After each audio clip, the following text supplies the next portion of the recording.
You ask Tiger to solve. This deals with linear equations with one unknown. The final result is u equals -105. Let's solve it step by step. Group all constants on the right side of the equation. Subtract 154 from both sides.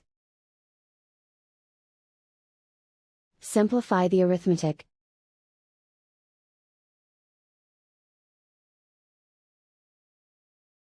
Convert the u into a positive number.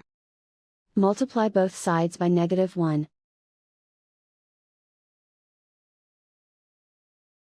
Remove the ones.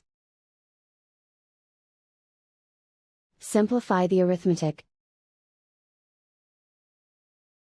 And so the final result is u equals -105.